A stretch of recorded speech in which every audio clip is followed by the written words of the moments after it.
Hello, welcome to my channel. My name's Margaret and you are on BookTube.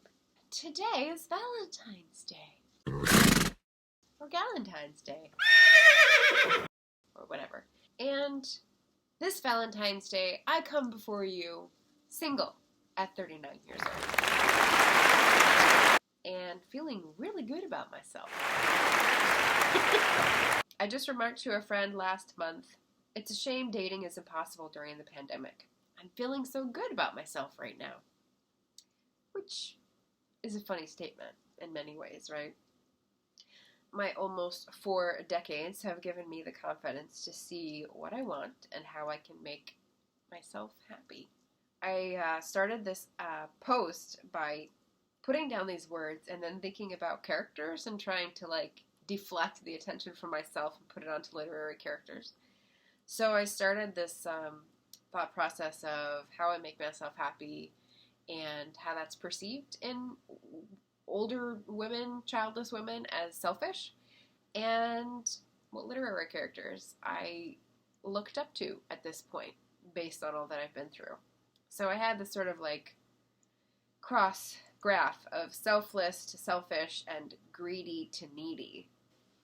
If you want to draw this graph and follow along and tell me where you would place these people, that could be fun.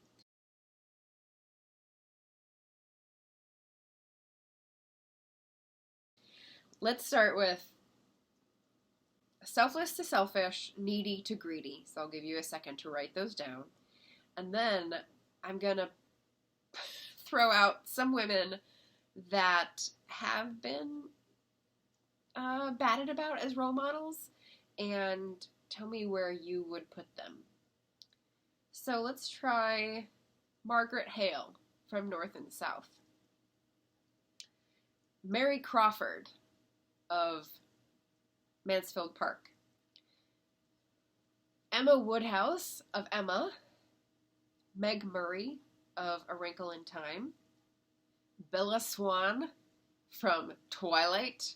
I don't know if anyone would have her as a role model, but I'm thinking of literary women who are a certain type and definitely placed in a box by society. Jo March from Little Women. So I'm trying to take the value statements away from these adjectives and just sort of where are they on the spectrum, right? Marianne Dashwood from Sense and Sensibility. Arwen from Lord of the Rings. I'm not sure about that one now. Hermione Granger from Harry Potter. Éowyn from Lord of the Rings. Eleanor Dashwood from Sense and Sensibility. The sisters are foils for each other. So in thinking about these literary female roles, I'm trying to think about what I look up to, what I see in myself, what these characters do to make themselves happy, whether they go for it or whether they're in self-denial in some way. Many of the things I do today read as selfish for society, or have in the past. So deciding my own schedule, changing my mind on a whim, making time for exercise, singing, and dancing sessions, wearing comfortable clothing and no makeup, deciding on a fancy occasion rather than being told, tending a small circle of plants, snuggling with the cat on the couch reading, writing letters, tracking personal goals, researching, and writing. So, in thinking about the things I do that make me happy as a person, and considering the word selfish, and then considering how women in literature have been treated in terms of making themselves happy versus making other people happy, I just thought this was an interesting dynamic. And I want to peel back some of the value that's attached to these words. I thought that was a nice message for Valentine's Day. I'm rethinking the good and badness of the words above and wondering which literary characters are my role models now.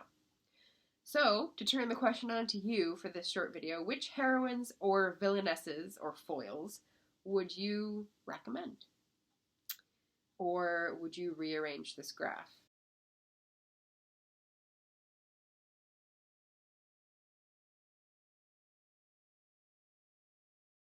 Yes. And the reason this comes up on Valentine's Day is because of that quote I said earlier. I'm feeling much better about myself as I approach my 4th decade, and it's a shame that we're in a pandemic and I have to stay in my house. But I still desire a partner, a relationship, a witness with whom to share everything, but I'm less naive about the work it takes and less willing to compromise my sense of self. So, ching ching, everybody. Have a great love affair with yourself this year. I hope the pandemic brings new experiences of that order to your door. Thanks for watching. Like and subscribe, comment down below, give me your reactions, and I'll see you at the next Friday Night Live.